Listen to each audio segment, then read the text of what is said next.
Na Bíblia a gente vê muitas pessoas tomando decisões, mas quando eu olho o texto e vejo esta mulher, eu consigo entender que ela era uma mulher diferenciada. Não era qualquer mulher. Aliás, esta mulher tem ensinamento que se perpetua pelo longo da terra. Os princípios ensinados por esta mulher podem ser aplicados de olhos fechados nos dias de hoje, que eles são funcionais. Vou tentar contextualizar o texto. Essa mulher era esposa de um obreiro. O obreiro era fiel ao seu líder. O líder aqui era o Eliseu. Eles faziam parte de um grupo de discípulos dos profetas. E não sei o que houve. Esse homem ficou doente.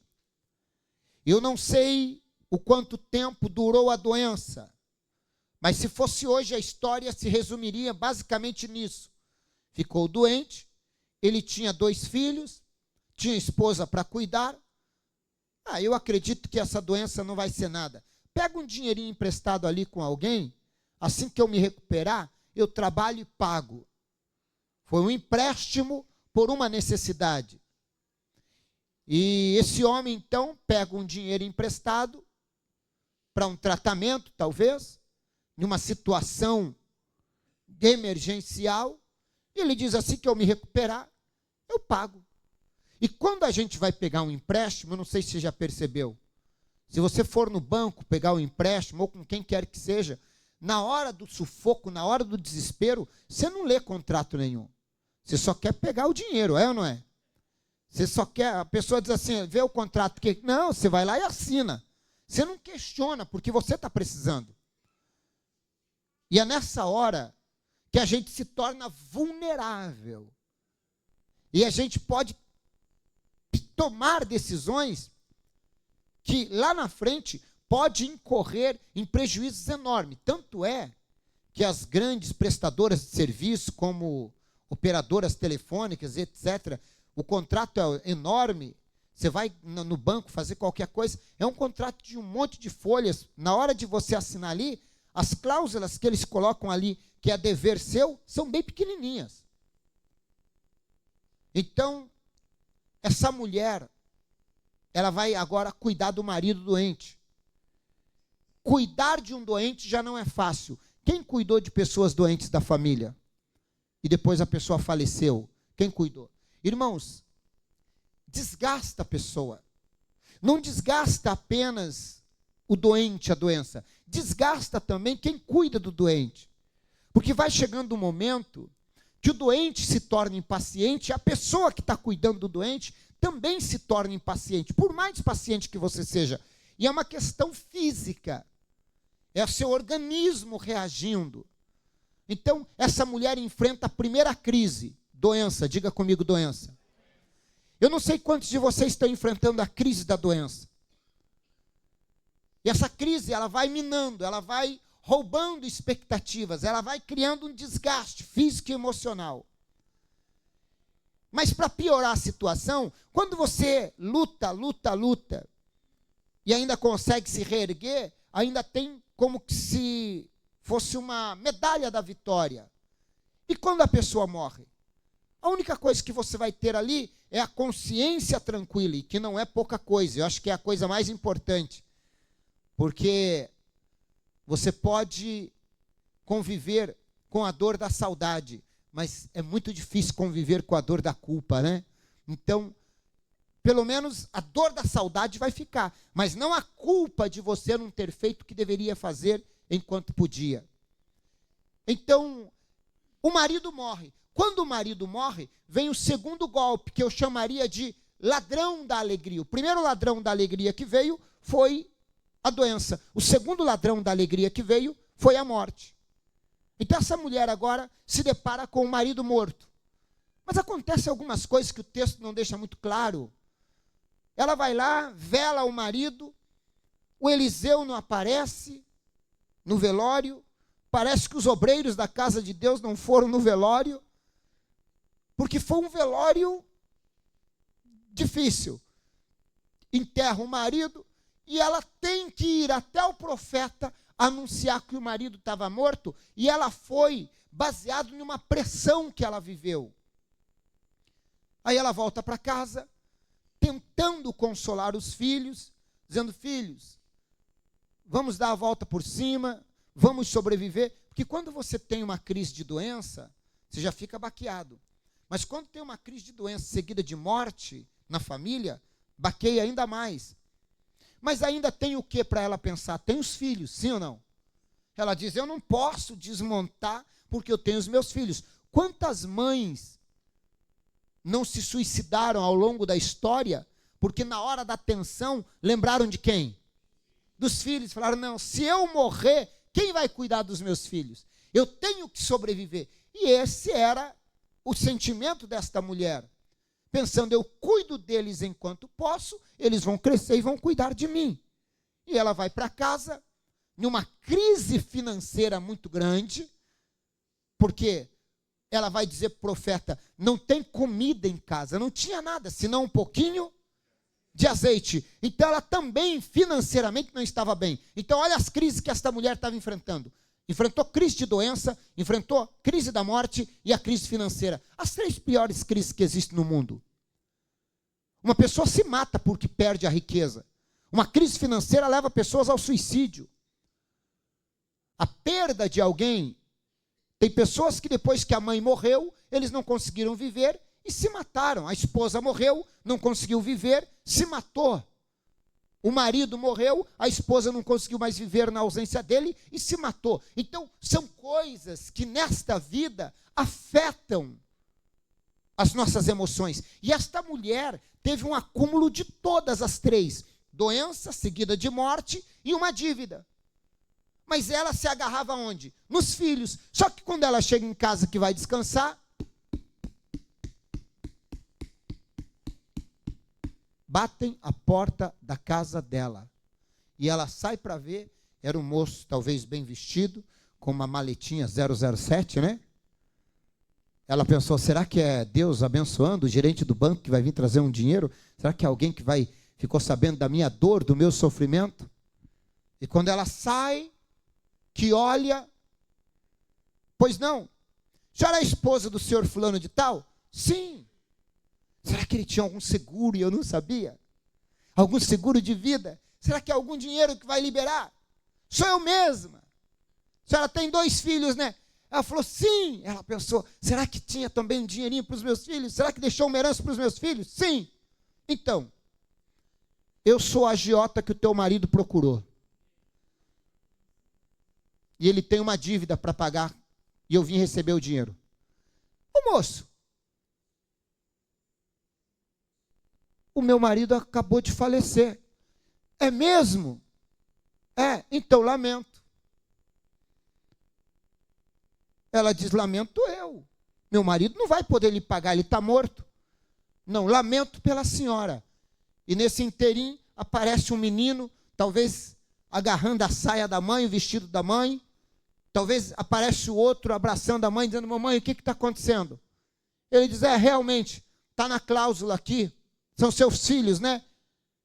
Sim, na cláusula, o seu marido falou, escreveu, assinou, que se ele não pagasse a dívida, eu poderia levar os 2 filhos para serem escravos. E seu marido assinou. E na época, levar pessoas como escravo era comum. Vender escravos era comum naquela época. Então o homem falou: o lucro para mim é melhor, porque o dinheiro que eu emprestei para o seu marido não daria para eu comprar 2 escravos. E nesse contexto, eu acabo ganhando 2 escravos. Agora imagine, era lei e ela teria que agora abrir mão de tudo que lhe tinha sobrado. O que fazer quando parece que tudo que você fez até então só deu errado? O que fazer quando você não souber o que fazer? O que fazer quando o que eu tenho feito, por mais que eu tenha feito da melhor maneira possível, ainda parece que não está mudando o cenário da minha vida? E agora eu estou diante da perda total, do golpe mortal na minha alma. A esperança da minha vida parece que vai se esvaindo e escapando pelos vãos dos meus dedos. A minha esperança é os meus filhos, e agora estou perdendo os meus filhos. O que fazer? E é aqui que eu começo a pregar. O que é que esta viúva fez que nós precisamos fazer? Essa viúva, ela poderia olhar para os filhos e dizer: filhos, mamãe já não aguenta mais mesmo. Esse homem pelo menos vai dar comida para vocês. Filhos, aqui em casa não tem arroz, não tem feijão, nem sei quando vou conseguir trabalhar. Vocês não têm idade suficiente para um trabalho que traga sustento para casa. Então, filhos, é melhor você ir com esse cidadão. Lá vocês vão ser escravos, mas vão ter comida para comer, roupa para vestir. Eu fico por aqui, eu entro no quarto e eu dou cabo da minha vida, ela poderia pensar. Mas ela olhou para o credor e ela disse assim: volte amanhã. Ela não negou de pagar a dívida, mas ela não negociou naquele momento. Primeira lição que você aprende aqui, ó: nunca tome decisões em momentos de desespero.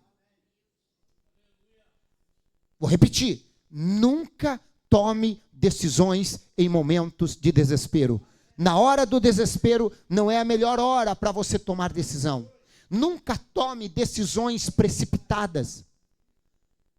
Quando a poeira emocional estiver em alta, quando a crise, a pressão lhe estiver sufocando, dizendo: vende, se desfaça. Pessoas que tomam decisões em momentos de alta tensão, de desespero, elas podem vender uma casa de $500 mil por 100 mil.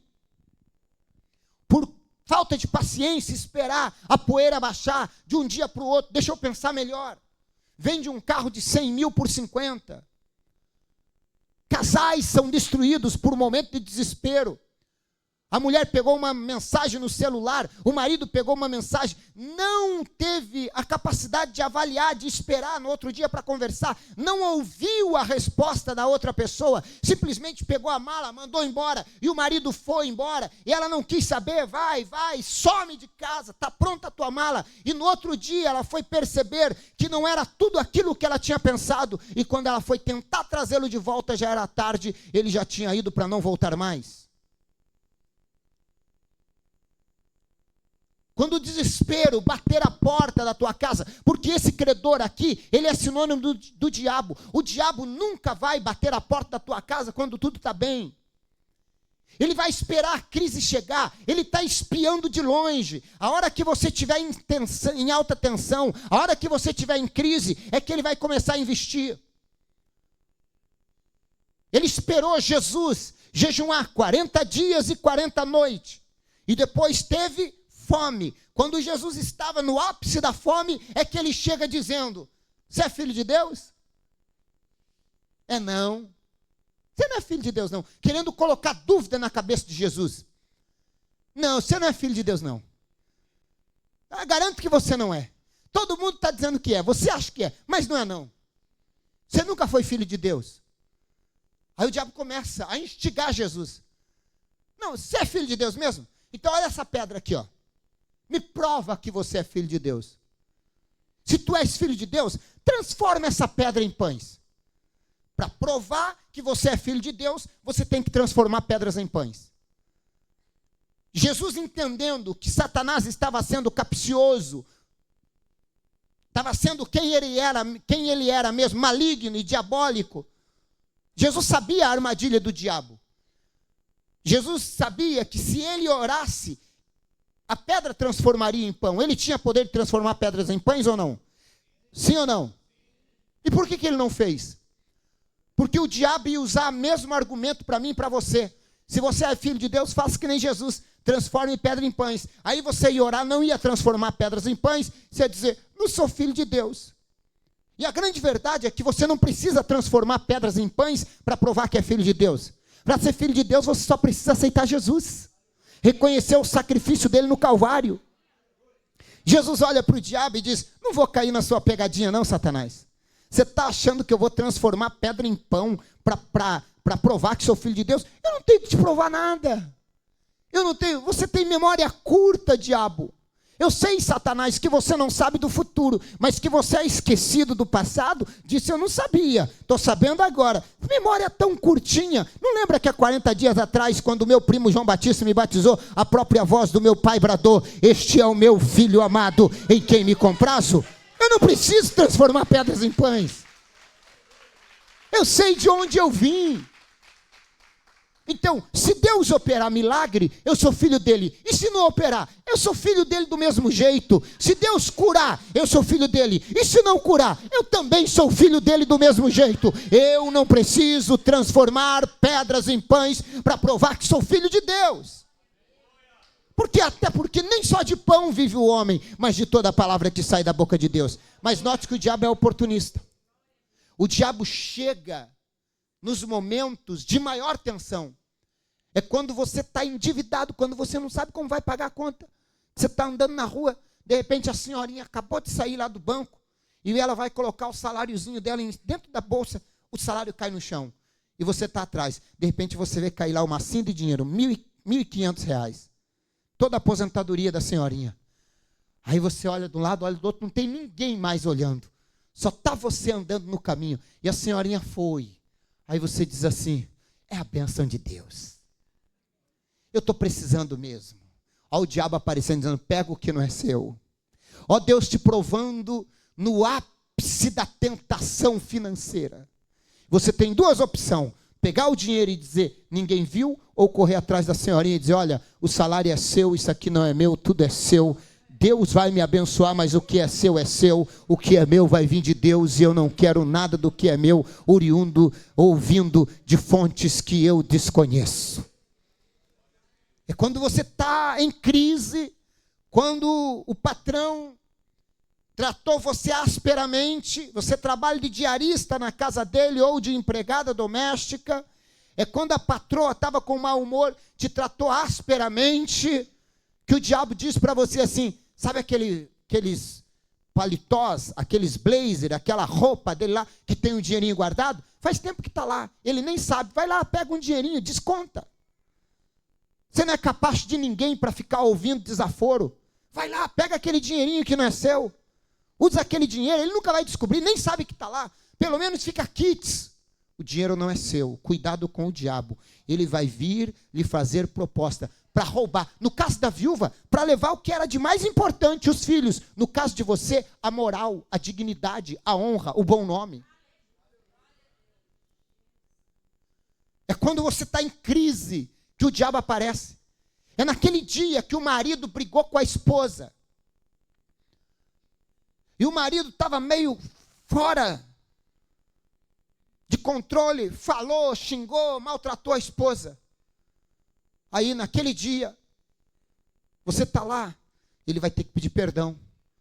E ele vai dormir lá na sala. E ela diz, não, ele vai ter que pedir perdão. Não pode uma coisa dessa. Na crise, outro dia ele levanta, ela fala, também não vou fazer café. Se ele não vir pedir perdão, eu não vou levantar fazer café. Aí ele vai lá e diz assim, e aí amor, vai fazer o café hoje? Não vou. Faz você. Aí já começa a crise de novo. Vai pedir perdão? Ele vira as costas e sai. Ela diz, se não pedir perdão, ele vai ver, nem roupa lavada, nem roupa passada. Aí de repente, quando ele sai, que está no portão, nem tchau deu, nem um beijinho, nem Deus te abençoe, nem até logo, nada. Nada. O celular dela toca. Ela diz, número estranho, quem será que é? Será que é ele que está ligando no celular de um amigo? Aí, alô? Ela diz, alô? Quem é? Aí ele diz assim, não lembra de mim? Ela diz assim, quem é? Ah, nós namoramos. Fulano? Lembrou, né? Então, acabei de encontrar um amigo seu, que é amigo não sei de quem, que passou seu telefone e conseguiu passar para mim. Só estou ligando para você. Fiquei sabendo que você casou, né? Você diz, aham, casei. Aí ele diz assim, ó, posso te dizer uma coisa? Nem todo casamento vai bem o resto da vida. Eu nunca esqueci de você. Se as coisas estiverem indo ruim para você aí, ó, qualquer coisa, esse é o meu telefone, me liga. No dia da crise, aí o marido chega na empresa, tá lá a secretária, olha para ele e diz assim: ô João, perfume diferente hoje, hein? Você tá cheiroso. Nem banho ele tomou para ir para a empresa, ela tá sentindo o cheiro de perfume. Então o diabo começa a trabalhar em artimanhas. O diabo é astuto, o credor bate na hora da crise.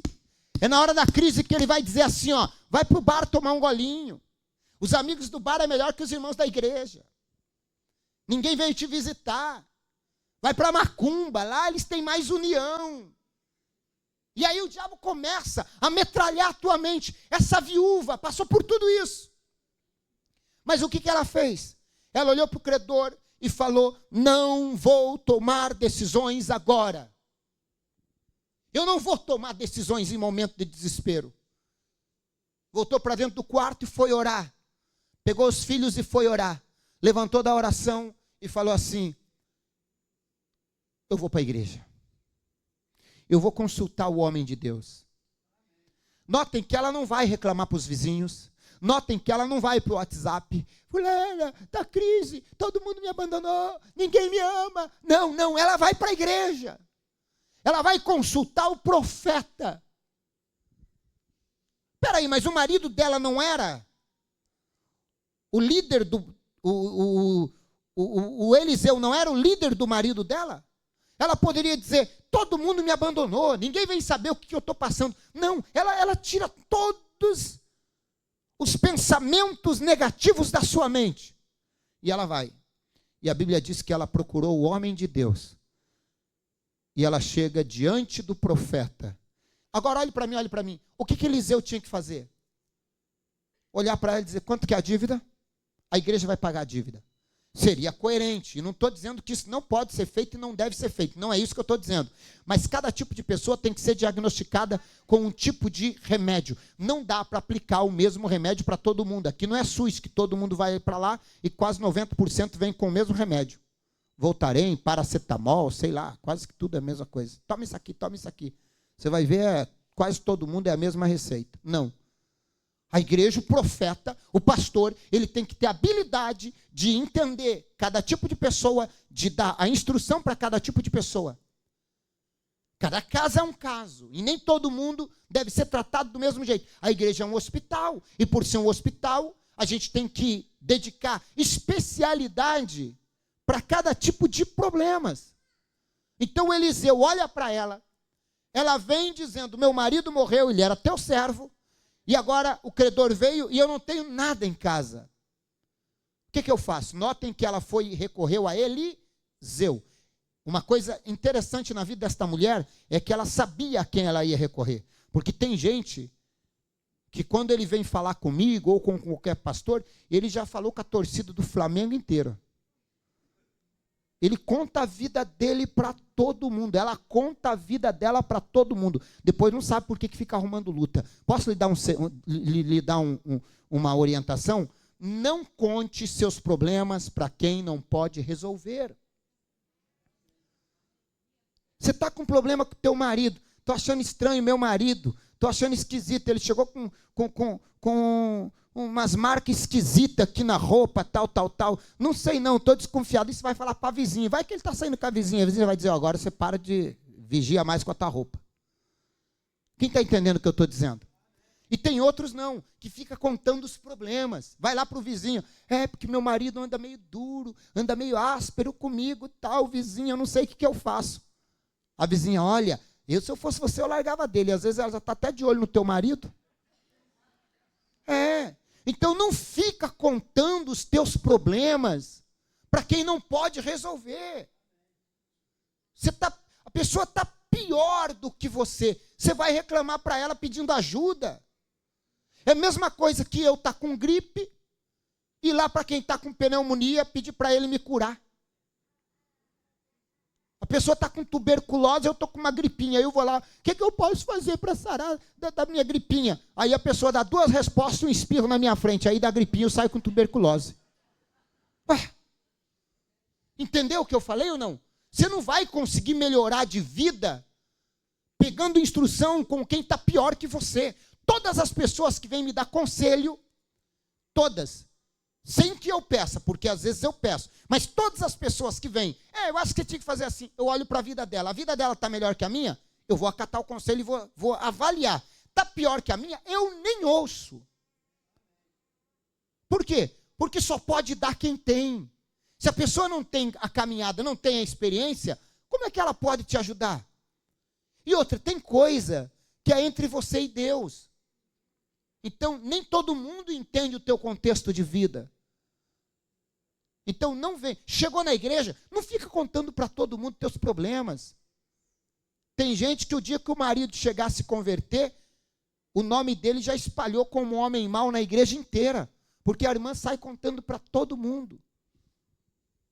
Então, tem coisa que é entre você e Deus. E os obreiros também, quando ouvirem uma confidência, tem que ter no mínimo,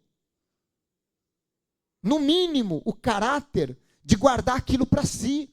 Porque também tem irmão que ouve, tem obreiro e obreira que ouve a luta de um, espalha para a igreja inteira. Em vez de diminuir a luta da pessoa, piora a luta. Se alguém confidenciou um problema para você, é para você orar e ajudar. Não é para sair espalhando para os outros a vida da pessoa.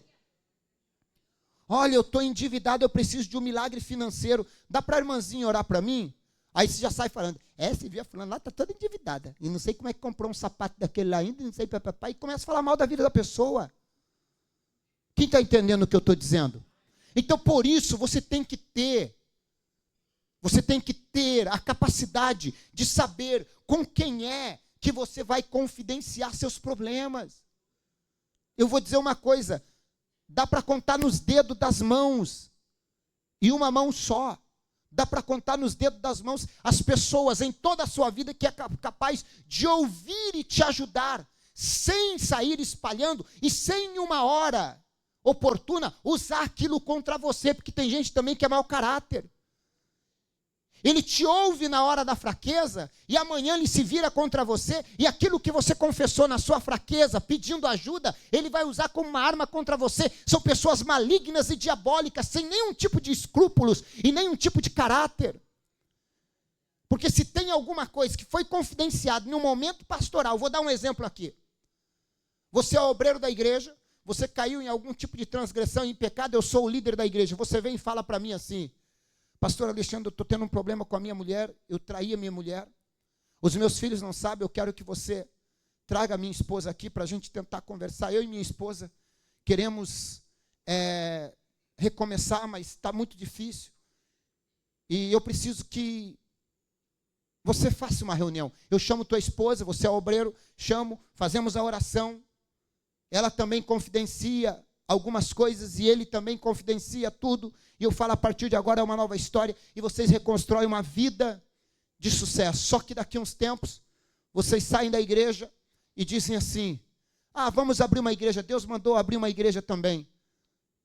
E aí, lá na frente, o diabo talvez engana você e você começa a falar mal de mim.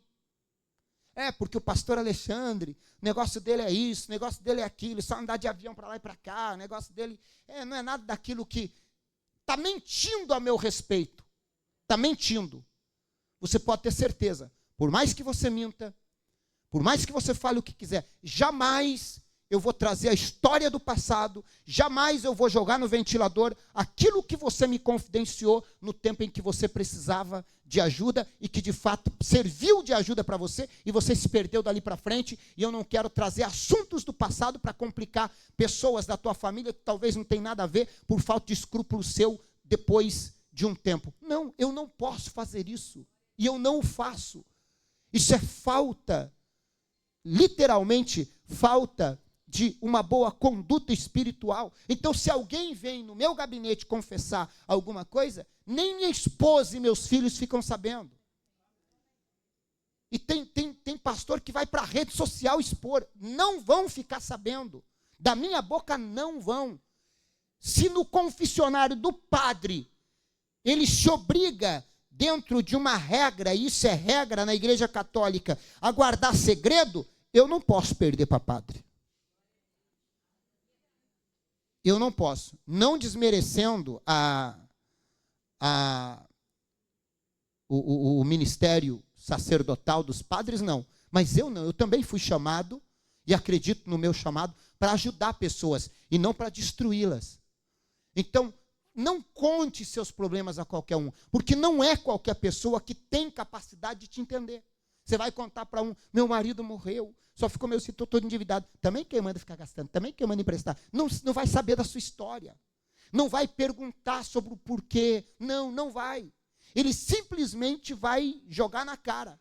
E alguns até vai dizer, foi bom, era uma crentinha que ficava levando dinheiro lá para o pastor, para o Eliseu, aí agora o marido dela só ficava enfiado lá na igreja, só enfiado lá na igreja. Aí os vizinhos iam tudo falar dela, né? O marido dela ficava enfiado lá na igreja com o tal de Eliseu. Agora morreu, nem o Eliseu veio, nem ninguém veio, morreu, os filhos, ele teve que emprestar dinheiro de agiota, porque a igreja parece que não ajudou, e tal, e agora ainda vem pedir dinheiro para os vizinhos? Não, capaz que eu vou ajudar essa mulher aí. Vai lá na igreja pedir dinheiro.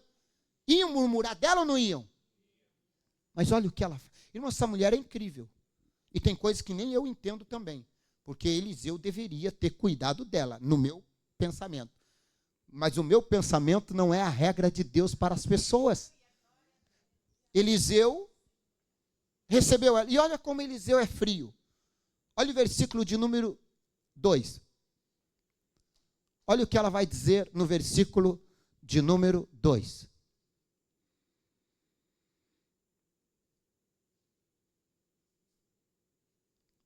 Eliseu lhe disse, ela clamando, o meu marido morreu, o credor chegou para levar os meus 2 filhos, eu tenho uma dívida, o que eu posso fazer, meu senhor? Eu preciso de um milagre, tenho que pagar a conta. Aí Eliseu falou para ela assim, o que você quer que eu faça? O que tinha de fazer? É assim, parece que curto e grosso. Você quer que eu faça o quê? Aí fica um silêncio. Tá bom, declara-me o que tu tens lá na tua casa. Tem um carrão lá na garagem? Vende o carro e paga a dívida. Não tem carrão, não. Tem uma geladeira duplex? Também não. Tem um sofá de couro importado, que tem gente que está devendo, mas ele está melhor que quem não está devendo, né? Se vender as coisas, sobra dinheiro. Tem gente que está devendo, fica se aproveitando dos mais pobres, mas para manter a regalia dele. Então tem gente que está devendo porque gasta demais. Tem gente que está devendo porque se afunda em dívida por conta de status. A pergunta do profeta é, vamos ver se a tua dívida é por necessidade ou por status. Que tem dívida que é por necessidade. Doença, às vezes a pessoa se endividou por uma necessidade. Às vezes a pessoa se endividou por uma questão de Covid. Às vezes deu um vento lá, arrancou o telhado da casa, ela teve que gastar um dinheiro extra, se endividou. Às vezes o carro sofreu um acidente, capotou, teve prejuízo, se endividou. Tem dívida que a gente entende, que dá para tolerar e ajudar.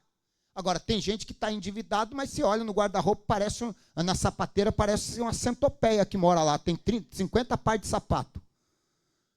Tem gente que os perfumes são os mais caros, roupas só de grife. Ai, estou todo endividado, não sei o que eu faço. Baixa o nível e sai da dívida. Quem está entendendo o que eu estou dizendo? No caso dela, a dívida não era por status. Que tem gente que se endivida também só por competição, inveja. Sabia que a inveja leva você a se endividar? Não pode ver uma irmã vestindo uma roupa melhor que já quer vestir melhor que a da irmã. Só que a irmã pode, você não pode. Aí começa e gasta. Tudo por status. O que é status? Status é querer ser o que não é com o dinheiro que não tem para mostrar para quem não gosta que é o que não é. Está cheio de gente assim. Está cheio de gente que vive de status. Olha lá. Ó.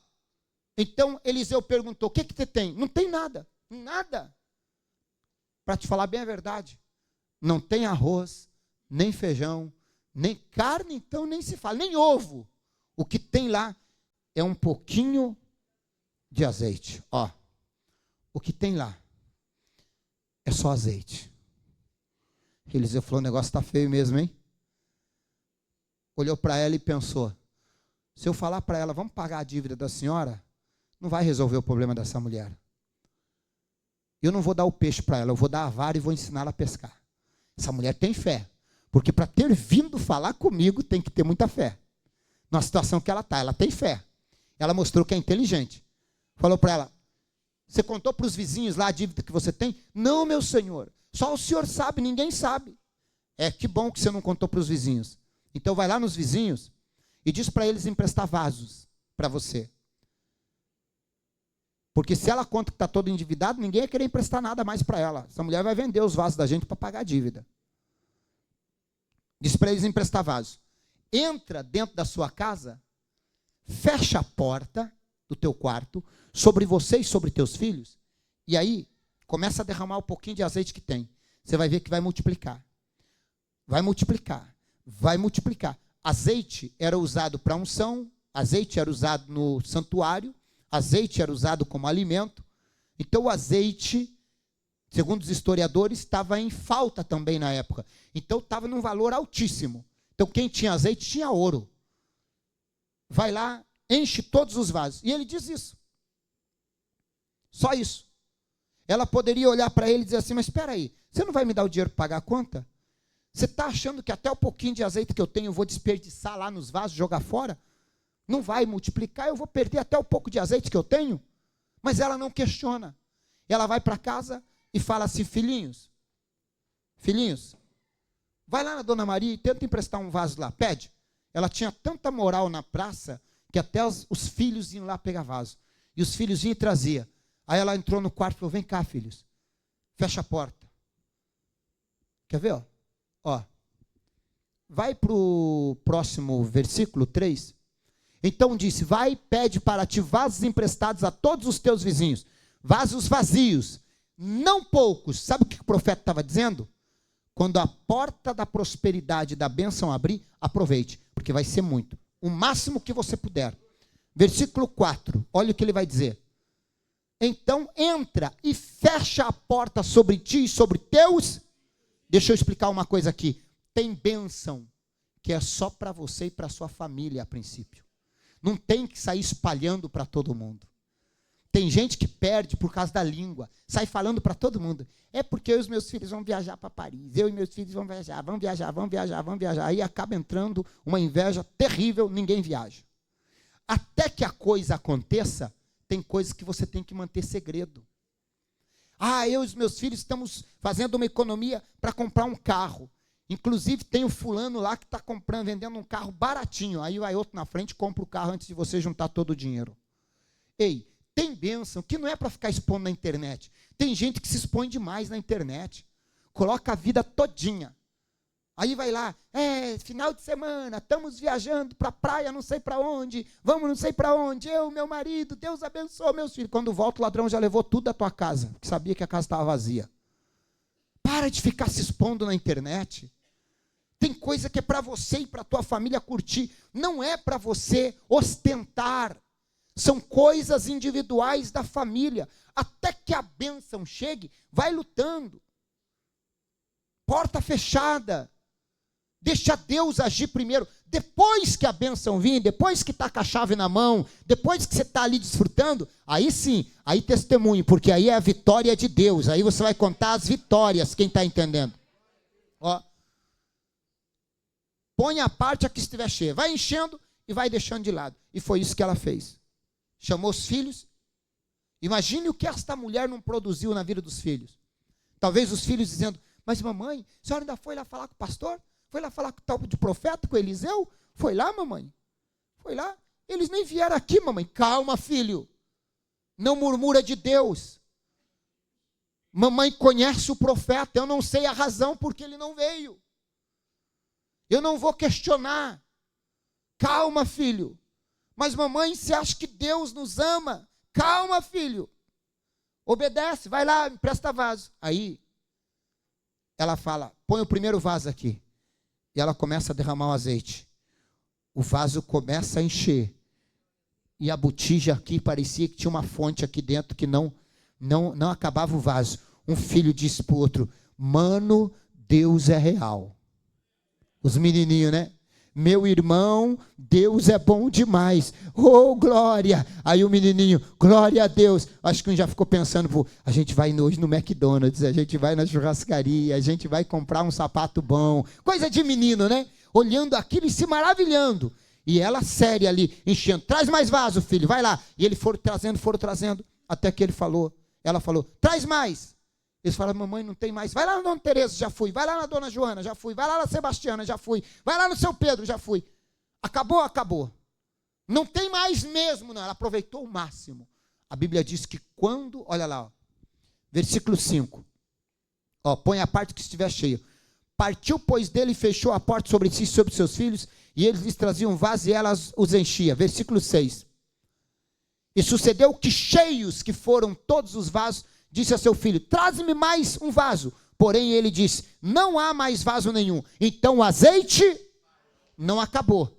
Porque enquanto tiver vaso, tem azeite. Enquanto tiver gente disposto, tem milagre. Enquanto você estiver pedindo, Ele estará te oferecendo. A bênção de Deus é baseada naquilo que você suporta. Se você suporta maior quantidade de bênção, Deus vai te encher. Tem gente que diz, não, eu não quero muito, um pouquinho para mim já está bom. Deus vai te dar o teu pouquinho. É você que decide. O vaso é você. O quanto você tiver preparado para receber, é o que Deus tem preparado para te dar. O azeite de Deus nunca acaba.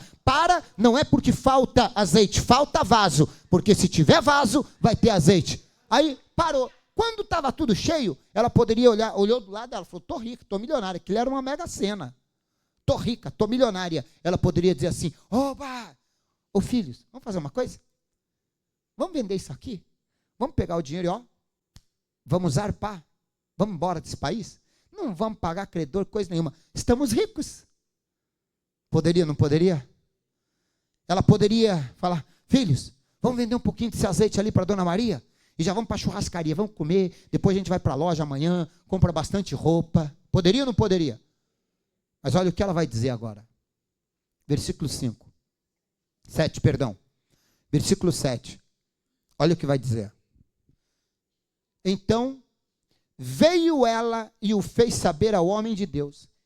Mãe, vamos comprar não vamos comprar nada, filho. Mãe, vamos vender e comprar uma marmita ali, como diz os cariocas, uma quentinha.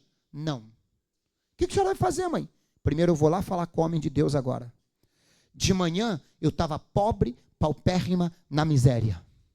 Eu recorri ao homem de Deus. Agora eu estou rica, milionária. Eu não vou abrir mão dos conselhos do homem de Deus. Eu não vou abrir mão da igreja. Eu vou lá na igreja para saber o que o homem de Deus vai me dizer. E foi. Quando chegou lá, ele disse assim, vai, vende o azeite, faz uma boa compra, compra uma boa mansão, compra um carro importado, e se sobrar, paga aquele credor, ou então entra na justiça e não paga nunca. Foi isso que ele falou ou não? Primeira coisa que ele disse, o quê? Primeira coisa, paga a tua. O segredo do sucesso, escute o que eu vou dizer, sempre vai ser esse. Você vai correr para todo lado, mas sempre vai ser esse. Quando você quiser ver a prosperidade fluir, comece pagando as dívidas. Não ache que você vai prosperar devendo para os outros. Quando eu digo devendo, não é quando a dívida está em tempo de se pagar. Quando eu digo devendo, é quando você simplesmente diz, não vou pagar e pronto. Pagar a dívida fala de bom nome, mas vale o bom nome do que os muitos perfumes, os melhores perfumes, mas vale o bom nome do que as muitas riquezas. Então, pague a dívida. Resolva os problemas, não deixe o teu nome sujo. Porque o valor em si não está no dinheiro, o valor em si está no nome. Pague a sua dívida. Ah, mas isso não sobrar muito. Não, se você pagar a dívida, com o resto vai dar para viver. A ordem do profeta é, quer viver o resto da vida? Então pague a dívida. Ah, quer viver um pouquinho e se afundar de novo em dívida? Então vai lá, não pague a dívida. Use todo o dinheiro para você, se acaba logo o dinheiro e você vai continuar endividada. Sempre que você segue a regra de Deus, é funcional. Por que pagar a dívida geraria o milagre e o resto daria para ela viver? Porque o resto era o resto debaixo da obediência. É melhor você ter o resto debaixo da obediência do que o tudo na desobediência.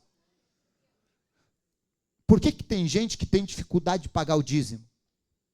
Por quê? Porque ele acha que vai faltar. Só que ele fica com 10% a mais que não resolve o problema dele. E aí o outro 90% não é abençoado. Porque aquele 10 é que culminaria em uma sociedade com Deus. Senhor, 10% de tudo que o Senhor tem me dado, eu vou investir naquilo que eu creio.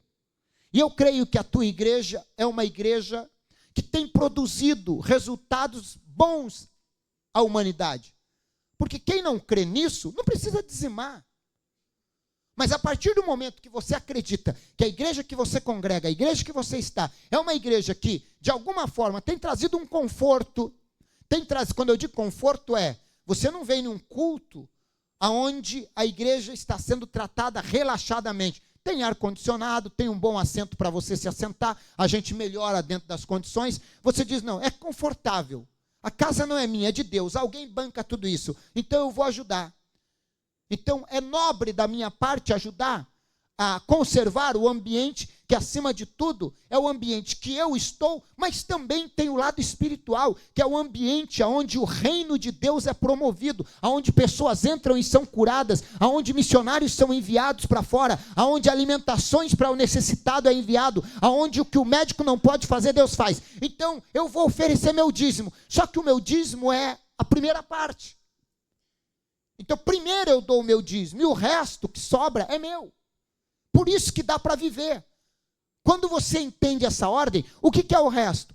E ainda que Deus é generoso e deixa 90% de resto.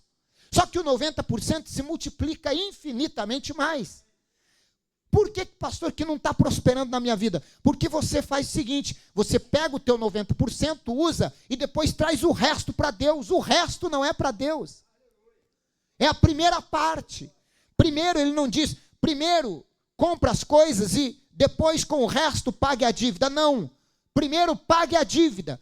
O resto é para mim.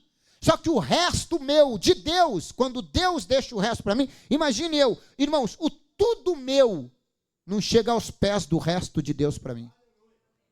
Não sei se você entendeu. Se você entende o que eu estou dizendo, sua vida nunca mais vai ser a mesma. De manhã, todo milagre se esconde atrás de uma instrução. De manhã, o diabo estava na mente dessa mulher. Acabou para você. Acabou para você. A igreja te abandonou, todo mundo te abandonou. E agora vai perder teus filhos. O credor vai perder teus filhos. Desiste da vida, se mate. Abandone tudo. Vai lá para a internet, fala mal da igreja, fala mal de todo mundo. Acabou para você. Mas essa viúva, ela, com equilíbrio emocional, com decisão própria, porque todos nós temos a capacidade de tomar decisões próprias. Esta viúva avaliou, e eu não estou dizendo que isso é genérico, não estou dizendo que todo mundo deve tratar as situações, tem situações que são de abandono mesmo, tem situações que você tem que mudar o ambiente, mas no caso, cada um tem que ter a sua experiência própria com Deus. E essa viúva teve a dela, e ela viveu o suficiente para entender que o profeta Eliseu ainda era o profeta Eliseu. Não estou dizendo que todos os profetas são, mas eu estou falando de Eliseu em específico e da viúva. Era para ela a melhor opção de alguém que poderia lhe instruir. E ela tinha escolhido naquele momento Eliseu como mentor, como instrutor. E ela abre mão de tudo e de todos para ir até o profeta. E ela acata a instrução do profeta. Ela segue à risca, ela não cria nenhum tipo de motim dentro da igreja, dizendo, olha, o profeta mandou eu pegar o restinho de azeite, não quis nem me ajudar, que profeta é esse? Não, ela simplesmente vai e obedece. De manhã, pobre, paupérrima, seca, esquelética, deprimida, angustiada, e o diabo dizendo, acabou, desiste à tarde. Ela estava com os filhos trabalhando, cansada. À noite, ela estava rica, milionária, porque Deus tinha mudado a vida dela.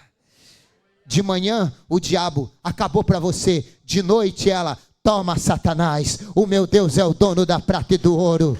Eu paguei a minha dívida.